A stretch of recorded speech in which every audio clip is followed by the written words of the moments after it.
आंतरजातीय विवाह केला म्हणून तरुणाचे अपहरण करून मारण्याचा कट कोल्हापूर पोलिसांनी उधळून लावला आहे। मुलीच्या वडिलांनीच हे धक्कादायक कृत्य केलं। इंस्टाग्रामवर ओळख होऊन मुलगा आणि मुलीने प्रेमविवाह केला होता। कोल्हापुरातून अपहरण झालेल्या युवकाची सांगलीमधून पोलिसांनी सिने स्टाईल सुटका केली। विशाल अडसूळ असं या तरुणाचं नाव। मुलीच्या वडिलांनी त्याच्या जावयाला सांगलीमधल्या घरात कोंडून ठेवलं होतं।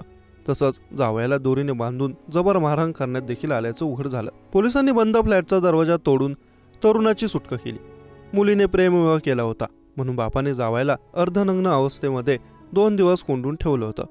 अखेर पोलिसांनी विशालची सुटका केली। या प्रकरणी मुलीच्या वडिलांसह तिघांना अटक करण्यात आली आहे। 9 फेब्रुवारी 2025 रोजी रात्री 9:15 दरम्यान करवीर तालुक्यातील 26 वर्षांच्या विशाल अडसूळ याला रस्ता दाखवण्याच्या बहाण्याने अर्टिगा गाडीतून 3 युवकांनी सोबत घेतलं। मुलगा सापडत नसल्यामुळे विशालच्या वडिलांनी पोलीस स्टेशनमध्ये तक्रार दिली।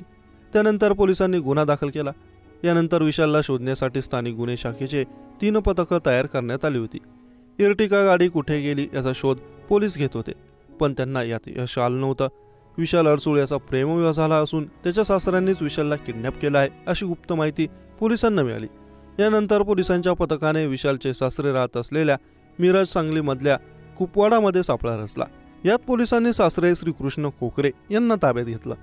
सासऱ्यांनी विशाल कुठे आहे हे विचारलं असता त्यांना उडाउडीची उत्तरं दिली। पोलिसांनी आणखी चौकशी केली असता सासऱ्यांनी विशालला वेदस अपार्टमेंटमध्ये मिरज सांगलीमध्ये कोंडून ठेवल्याचं कबूल केलं।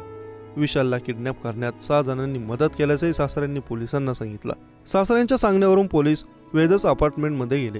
पोलिसांनी घराचं कुलूप तोडून आत प्रवेश केला तेव्हा त्यांना विशाल अत्यंत जखमी आणि हात बांधलेल्या अवस्थेमध्ये आढळून आला होता।